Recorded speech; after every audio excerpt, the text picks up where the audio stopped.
why we needed a new constitution. Hey, America! Remember those awkward teenage years right after the Revolutionary War? Yeah, those were some interesting times. You know, when we were governed by the Articles of Confederation. It was our first attempt at self-governance. Yeah, about that. The Articles of Confederation, adopted in 1777, were supposed to be our ticket to freedom and unity. Turns out they were more like a one-way ticket to dysfunction junction, causing more issues than they solved. Under the Articles, the states had all the power, while the central government was weaker than a wet paper bag. This led to a whole host of problems, like trade wars between states and a national currency weaker than a squirrel on a treadmill.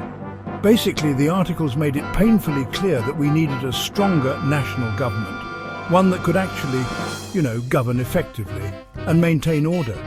Hence the need for a do-over, aka the Constitution, which laid the foundation for our current government. Fixing a broken system.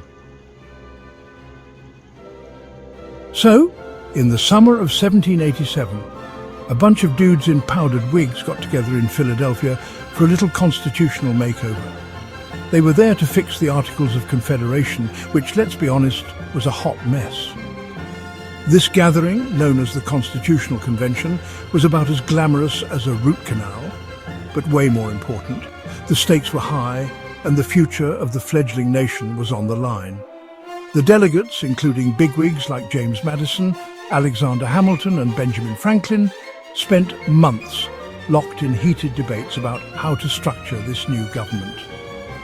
They argued passionately, each with their own vision for the country's future. Should we have a strong central government or keep things loosey-goosey with the states? The debate was intense, with each side presenting compelling arguments. How do we balance the interests of big states versus small states? This was another contentious issue, with larger states wanting more representation and smaller states fearing they would be overshadowed. Can someone please turn down the heat? It's hotter than a furnace in here. The sweltering summer heat only added to the tension in the room. After much deliberation, they hammered out a compromise, a system of government with three branches: legislative, executive, and judicial, and a system of checks and balances to prevent any one branch from becoming too powerful. This was a monumental achievement, a blueprint for a new nation. It wasn't perfect, but hey, governing is messy. The Constitution they created has endured for over 2 centuries, a testament to their hard work and vision. It laid the foundation for the United States as we know it today. 9 states to freedom. Okay, so we've got a shiny new constitution, but it's not official until at least 9 states say I do.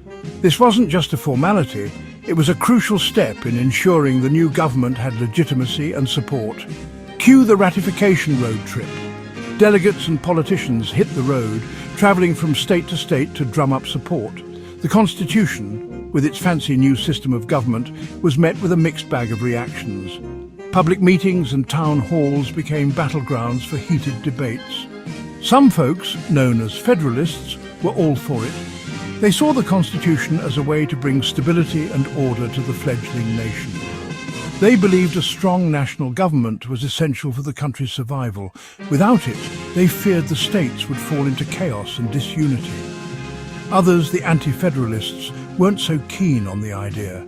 They were deeply suspicious of centralized power. They feared a powerful central government would trample on individual liberties. To them, the Constitution seemed like a step backward from the freedom they had fought for. To convince the states to ratify, both sides launched into a full-blown propaganda war, publishing pamphlets, giving speeches and writing articles, and generally trying to win over the hearts and minds of the American people. Public squares and meeting halls buzzed with fervent discussions and debates. Think of it as the 18th century version of a Twitter battle, but with fewer emojis and more quill pens. The stakes were incredibly high. Every pamphlet, every speech, every debate could sway public opinion and determine the future of the nation. It was a time of intense political engagement and passion. The Great Debate. The battle over ratification was essentially a showdown between two opposing visions for America Team Federalist, led by heavy hitters like Alexander Hamilton and James Madison. These men were not just politicians, they were visionaries who saw a future where a strong central government could unify the fledgling states and propel the nation onto the world stage. They believed that without a robust federal structure, the United States would be vulnerable to internal discord and external threats. And Team Anti-Federalist, championed by folks like Patrick Henry and George Mason. The Federalists, armed with their trusty Federalist Papers, think of them as 18th century blog posts, argued that a strong national government was crucial for national security. These papers were a series of 85 articles and essays written by Hamilton, Madison and John Jay, which laid out the philosophical and practical reasons for supporting the new constitution, economic stability and, not being a complete laughingstock on the world stage. The Anti-Federalists, on the other hand, weren't buying it. They feared the constitution would create a tyrannical central government that would crush individual liberties under its fancy buckled shoes. They were deeply concerned that the new government would have too much power, potentially leading to a situation similar to the British monarchy they had fought so hard to escape. They also weren't too keen on the lack of a Bill of Rights, which they saw as a glaring omission. What about our freedom of speech, they asked. The Anti-Federalists argued that without explicit protections, the new government could easily infringe upon the rights that Americans had come to cherish. They wanted guarantees that individual freedoms would be safeguarded against potential government overreach. Religion and the right to bear really big muskets, they cried. This debate raged on in newspapers, pamphlets and public forums. The Anti-Federalists were vocal in their demands for amendments that would protect these fundamental rights. They believed that without such protections, the new constitution would be incomplete and potentially dangerous. Pamphlets and taverns across the newly formed nation. It was heated, it was passionate, and it was occasionally fueled by copious amounts of ale. These taverns became the epicenters of political discourse, where ordinary citizens could voice their opinions and engage in spirited debates about the future of their country. The Great Debate was not just a battle of ideas, it was a defining moment in American history.